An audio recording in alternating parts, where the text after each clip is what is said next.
시청자 여러분 안녕하십니까. 복지TV 뉴스입니다. 어린이집에서의 폭행과 가혹행위 사건 사고가 왜 이리 끊이지 않을까요? 오늘 뉴스에서는 어린이집 보육교사 폭행 사건 이야기와 관계당국의 발표를 묶어서 전해드리겠습니다.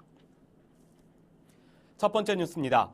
인천의 한 어린이집에서 보육교사가 4살짜리 아기를 폭행한 사건과 관련해 학부모들이 어린이집에서 폭력이 일어난 게 하루 이틀이 아닐 것이라며 어린이집을 방문해 거세게 항의했습니다. 박고은 아나운서입니다.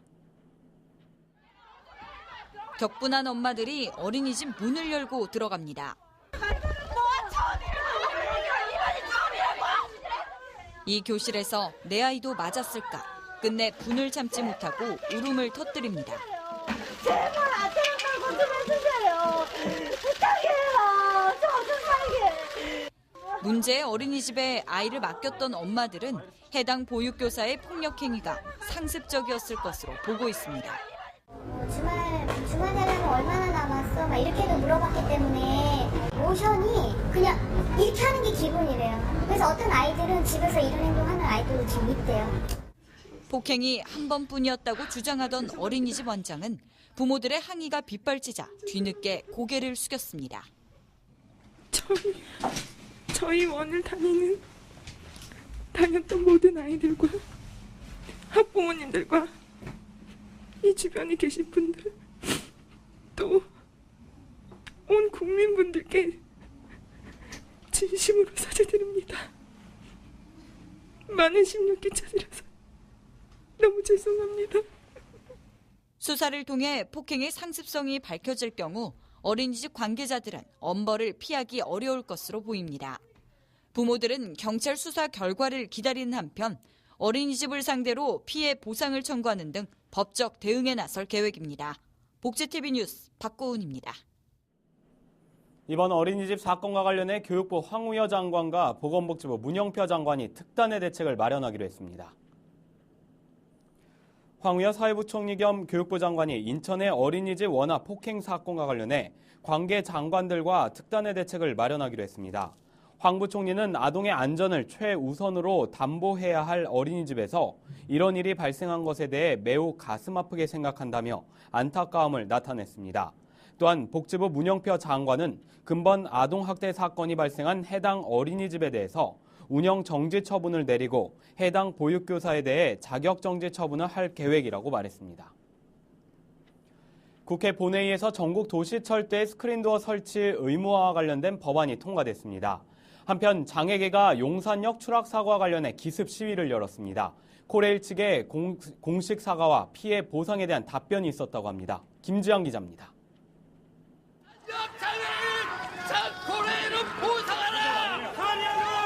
15일 오전 9시 코레일 주최로 열린 정선아리랑 열차 개통 행사 중 용산역 장애인 추락사고 공동대책위원회가 최근 벌어진 용산역 추락사고와 관련한 피해 보상과 사과 등을 촉구하며 난입했습니다. 공대위는 지난 9월 20일 시각장애인 최 씨가 용산역 선로에서 추락해 들어오던 열차에 치여 32주의 중상을 입었음에도 코레일 측이 이에 대한 사과와 보상을 하고 있지 않은 것에 반발하며 이와 같은 기습 시위를 벌인 것으로 밝혀졌습니다. 코레일 및 청량리역 관계자들이 공대위의 기습 시위를 제지하며 충돌이 벌어졌고 행사는 순식간에 아수라장이 됐습니다. 행사는 계속 진행됐지만 공대위는 행사가 진행되는 내내 시위를 이어갔습니다. 행사가 끝난 뒤 코레일 관계자는 공대위 관계자들과 고객지원실에서 면담을 진행했습니다. 면담에서 코레일 관계자는 공대위가 요구하고 있는 용산역 추락사고에 대한 피해 보상과 이에 대한 코레일 측의 사과, 향후 사고 방지를 위한 대책 마련 등에 대해서 오는 19일까지 답변할 수 있도록 하겠다고 답했습니다. 한편 지난 12일 스크린도어 설치 의무화 등의 내용을 담은 도시철도법 일부 개정 법률안이 지난 12일 국회 본회의를 통과함으로써 지하철 추락사고에 대한 코레일 측의 안전대책 마련이 불가피한 것으로 보입니다. 복지TV 뉴스 김지현입니다. 다음 소식입니다. 노숙인 사망 사건이 또 발생했습니다. 이 노숙인은 뇌출혈이 진행되는 응급 상황인데도 불구하고 후송된 병원마다 응급진료를 거부했다고 합니다. 떠넘기기에 바빴던 병원과 해당 지자체 정유린 기자입니다. 노숙인 인권단체인 홈리스 행동이 지난 14일 서울 종로구 청운동 주민센터 앞에서 기자회견을 갖고 노숙인의 의료복지 제도 개선을 촉구했습니다. 홈리스 행동은 지난 2일 경기도 안산에서 뇌출혈로 병원에 실려간 노숙인 신모 씨가 진료 거부를 당하다 숨진 사건이 발생했다며 정확한 진상조사와 관련 제도 개선 등을 요구했습니다.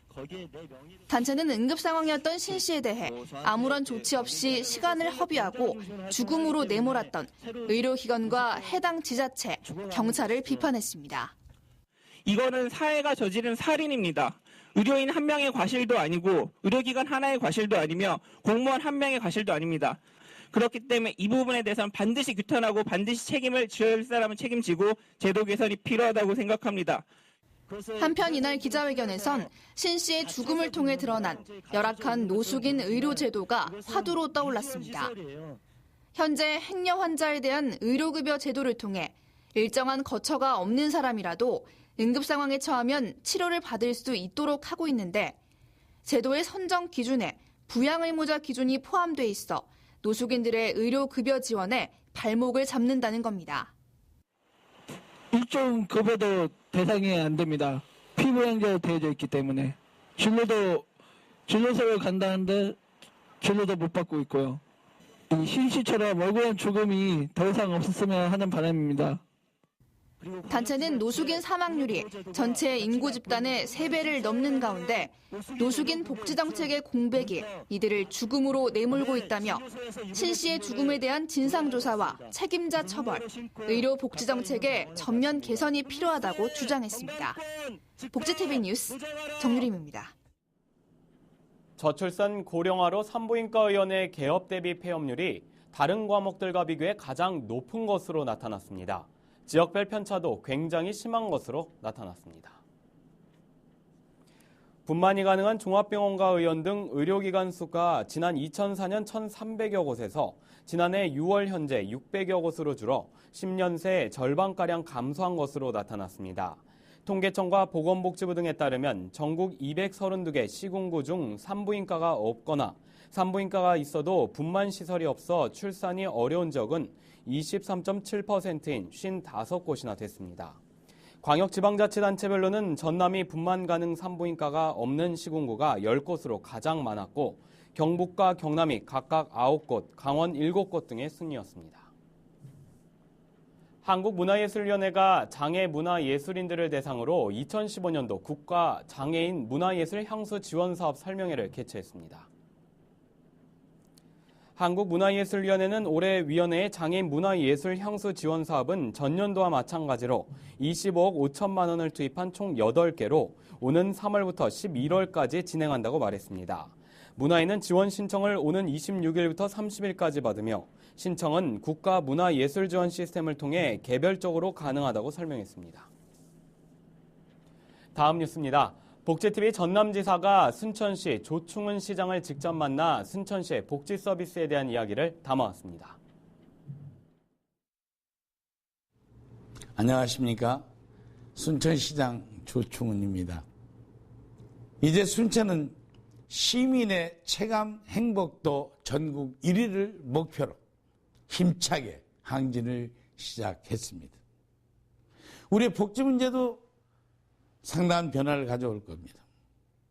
물론 장애인이나 그리고 노인이나 그리고 취약계층에 대한 그 장애가 단순하게 지원 일변도의 정책에서 이제 좀 더 생산적이고 정말 사각지대가 없는 생산적인 복지를 펼쳐나갈 작정으로 있습니다.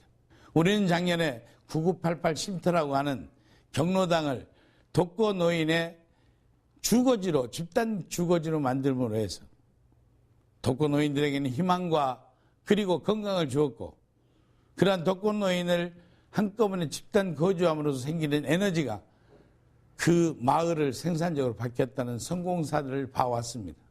중앙정부도 그러한 성공 사례를 크게 평가해서 대한민국 지방 복지체계 최우수상을 수여한 바가 있습니다. 바로 이것은 창조정신입니다.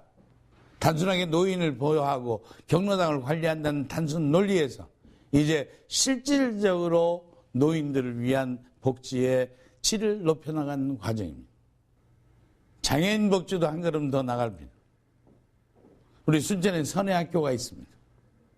선해학교를 졸업하게 되면 또다시 집안에서 그 아이를 지도하고 관리해야 될 책임을 갖고 있습니다. 그런 점을 생각해서 우리 장애인들에게도 선해학교를 졸업하게 되면 또 다른 교육기관을 만들어서 장애인 평생교육 차원의 교육을 시행해 나간다고 하면 장애인들의 그러한 자활의 의지와 그리고 프로테이도 높아지는 그러한 희망을 가지고 있습니다. 장애인 여러분, 그리고 다문화 가정 여러분, 그리고 연세 드신 어르신 여러분, 이제 여러분들은 단순하게 지원받는 수혜자가 아닙니다. 올 한 해 여러분 열심히 사시고 활동력 있게 사시면서 순천의 발전을 같이 이끌어 주시는 그러한 보람을 느끼시기 바랍니다. 여러분 감사합니다. 사랑합니다.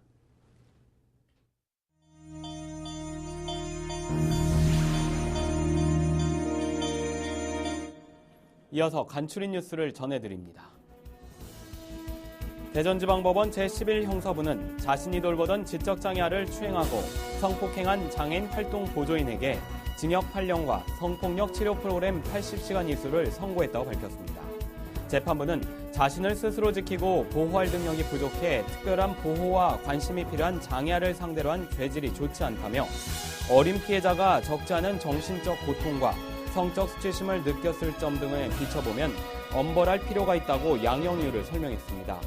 국립중앙도서관은 시각, 청각 장애인들이 시간과 공간의 제약 없이 편하게 도서관의 수화, 자막 영상 자료와 화면 해설 영상 자료 등을 이용할 수 있는 모바일 애플리케이션 영상 자료관을 출시했다고 말했습니다.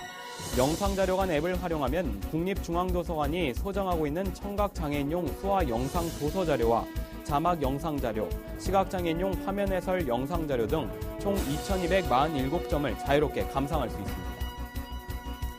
대한장애인체육회에서 장애인체육실업팀 창단을 지원하기 위한 2015년도 장애인실업팀 육성사업 지원 대상을 모집 공고한다고 밝혔습니다.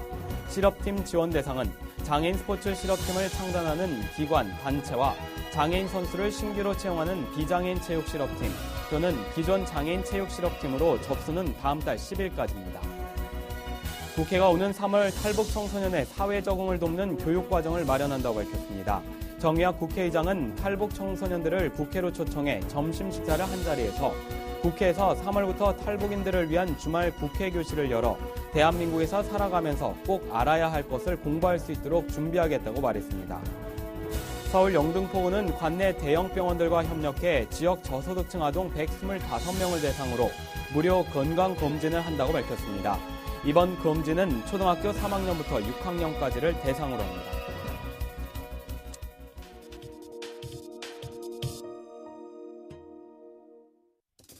아침잠을 포기하면서까지 아침밥을 챙겨 먹기란 현대인들에게 여간 쉬운 일이 아니죠.